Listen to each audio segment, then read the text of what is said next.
Hey guys, subscribe for daily content, and if you're shopping for gear, make sure you check out the description for the newest items at some of the very best online retailers. There's also links for some of the items that I personally recommend. Thanks! What's going on YouTube? Metal Complex here, and today I've got another interesting knife review / knife overview to share with you guys.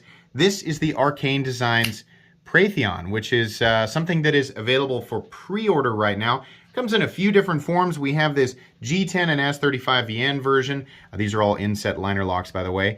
There's also a full titanium version with, I believe, carbon fiber inlays and 20 CV, and then there's a full titanium version in Damasteel. Of course, the price gets higher if you add more and more, you know, the premium materials, right?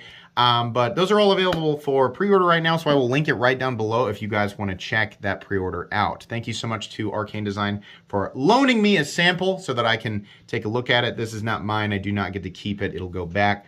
Thanks to my patrons who are supporting me. And please make sure to follow me on Instagram at metal_complex. Let's go ahead and get a measurement of this knife. This is a little bit different than what Arcane Design's been doing in the past. If you guys have been watching my channel for a while, you'll know that I've reviewed almost all of the models. This guy's a little bit different. It's a little bit smaller, doing its own thing. Overall length of the Preytheon coming in, my measurement is 7 1/4 with a 3 1/4 inch blade, maybe a little bit longer depending on where you measure it, and then about 3 1/8 on the cutting edge. How about some size comparisons? Just a couple up against the Ontario Rat Model 1 and the Ontario Rat Model 2. So you can see here it's about the same overall length as the Rat 2, which is quite a bit smaller than what he usually does. Not all of his designs are gigantic, but this is the smallest one that I have handled, and some people are going to appreciate that. How about up against the Demco AD 20.5? How about the Spyderco Para 3? There we go. And last but not least, how about the Benchmade Bug Out? There we go. All right, how's the action on this guy? It's good. As far as I know, these are being manufactured by Bestech, and I've gotten that wrong in the past, but I believe I'm correct about that. So these are made in China. Bestech does a great job in terms of, you know, quality control, just overall fit and finish, things like that. And this is, the quality is there, absolutely. You can front flip it, you can use the thumb studs to do the reverse flick, or you can use them to do just a regular flip, or you can, you know, wheel it out like a regular person. You can also use that fuller to get your fingernail in it to do the reverse flick. The D10 feels good, everything feels good. It's a little bit tight on disengagement, a little bit pinchy, but not bad. Not bad by any stretch of the imagination. This is very easy to manipulate, and you know, after a while, I'm sure that the action will actually get completely and totally drop shut. You can probably speed that up with some KPL or some 10-weight nano oil, whatever. I actually linked that stuff down below as well. Let's go ahead and do carry profile, so thickness up against the Spyderco Para 3. It's about the same. I mean, with this is like an overlay. Well, it might actually be an inlay that's just, the height of it is just above the G10 behind it, but you could say the thickness is about the same as the Spyderco Para 3. Length and height up against the PM2 and Para 3. You can see here, this guy's really not going to be all that problematic. It's actually a little bit shorter than the Para 3, even way shorter than PM2, and nowhere near as tall as either. I think it goes without saying that the G10 version is going to weigh a lot less than the titanium version. Maybe not a lot less. It's not a huge knife. Let's take a look at the inside here. I think there actually is some milling going on. That's too bright. Oh, where's that? There we go. Yeah, there's some milling going on. We do have full recessed steel liners, which I appreciate. I really don't like it when knives are like one side's all G10, so it's nice that they did that. Milled out liners. I'm going to guess this thing weighs... It's probably a 1-to-1 on blade to weight ratio. 3 1/4. Here we go. Yeah, wow! I'm almost never exactly right. Oh, it was a big moment for me. If you watch my reviews, you know that I'm wrong, like literally every time on weight. Yeah, so that's about perfect. The ratios on this guy are great. I think most people will appreciate that.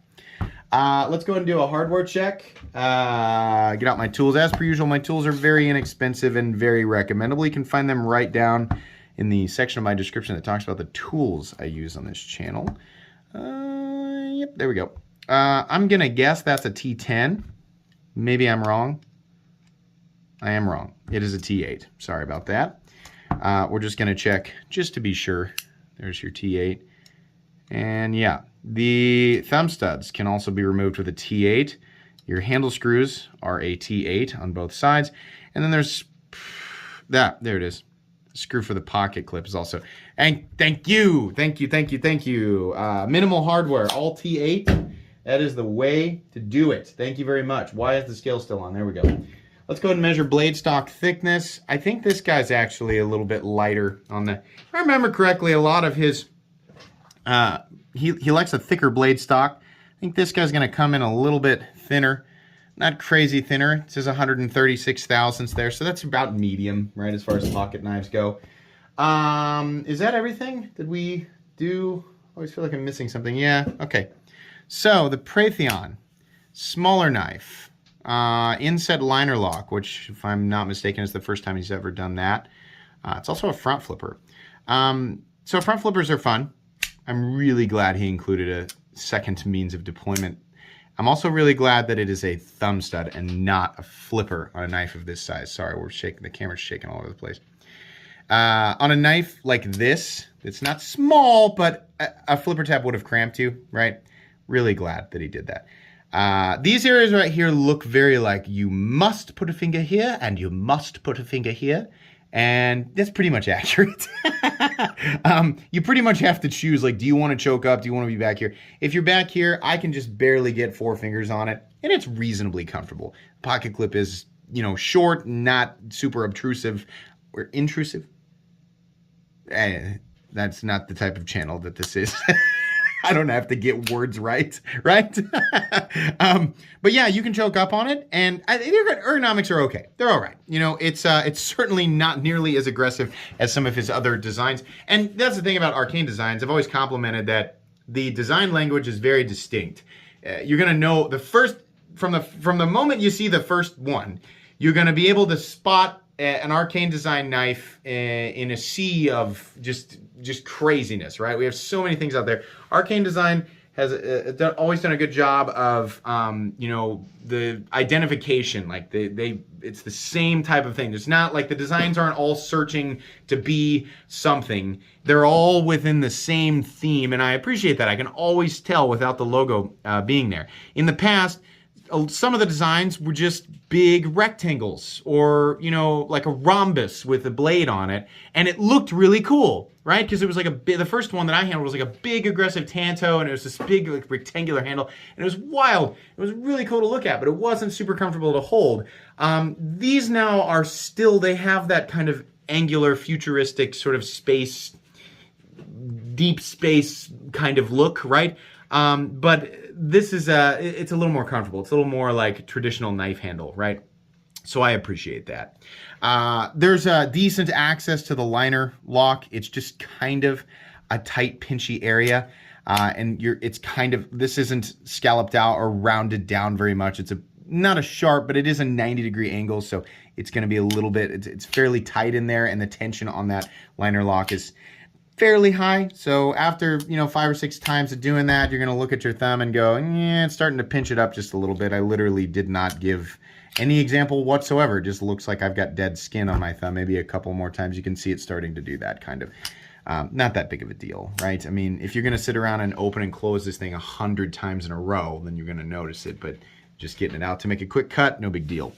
The blade is also a substantially more practical blade for day-to-day tasks, right? Not every knife, you know, if you're watching my channel, this is a knife enthusiast channel, right? Which means not every single knife that I review needs to be practical in order for me to celebrate it, right? Sometimes I just like things that are wild and crazy for the sake of being wild and crazy.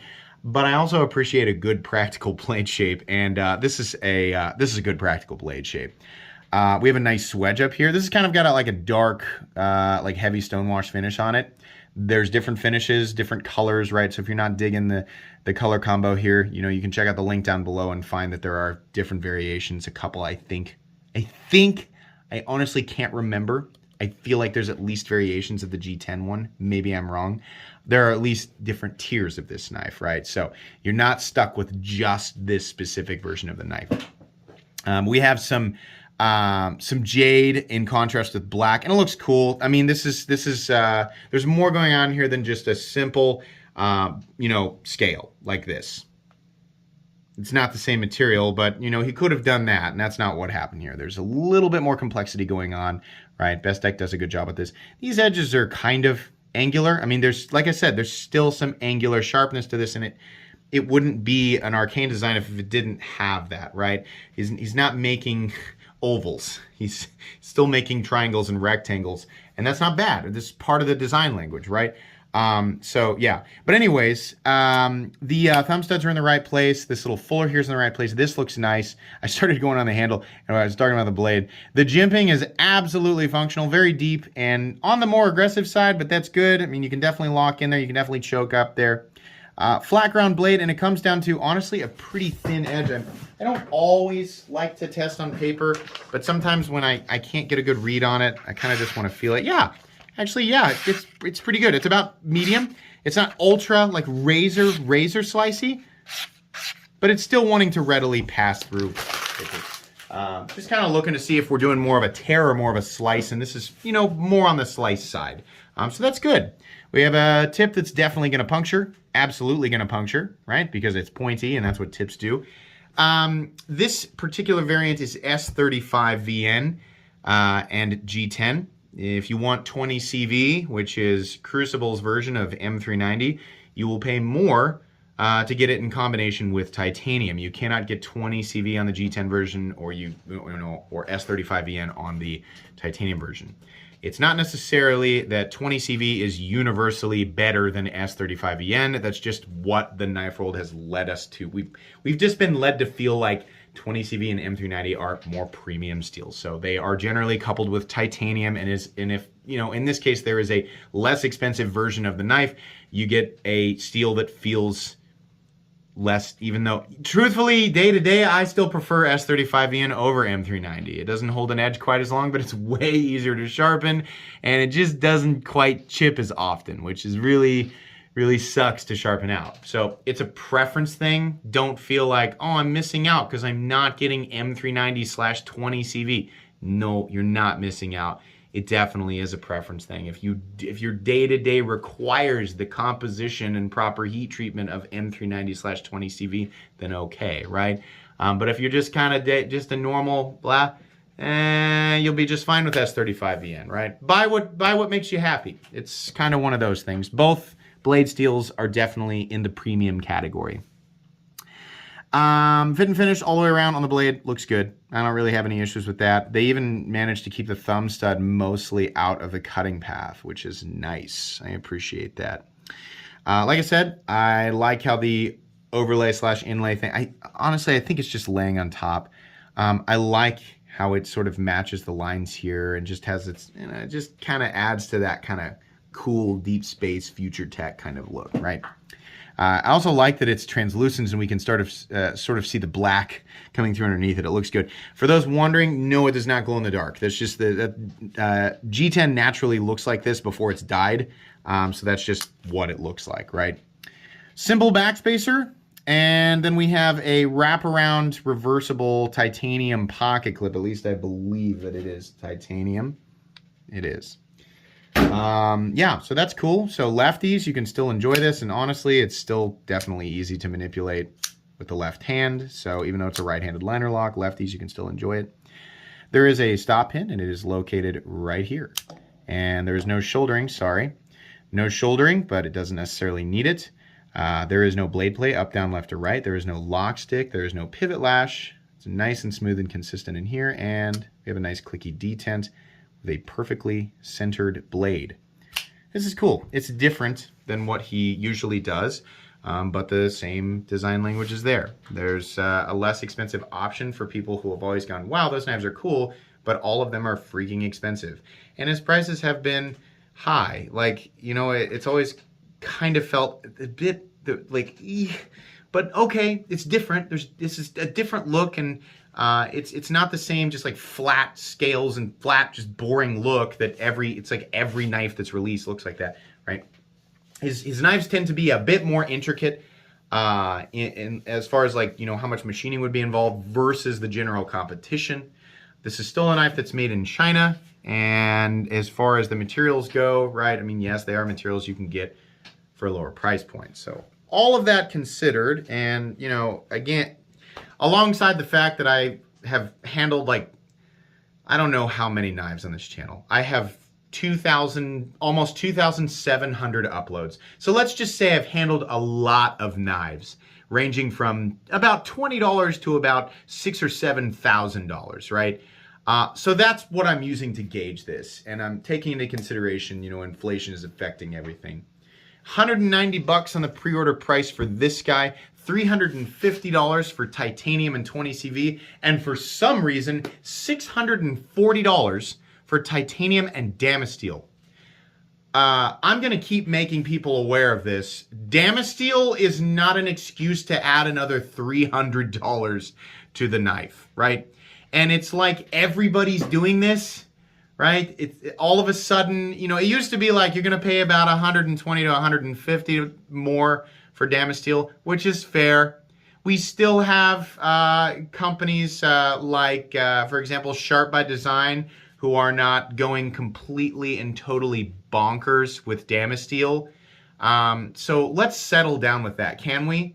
$640 for that's absolutely outrageous. Come on. It's not just Arcane that's doing it. I've seen that all over the place. All of a sudden it's like, oh, you like this? What if we charge 2.5 times the price? Like, what? Why? Come on. That's crazy. The titanium one is priced okay. It feels a bit high. I think that it, you know, without handling it, just guessing based on handling its other designs, and comparing, you know, what else is out there.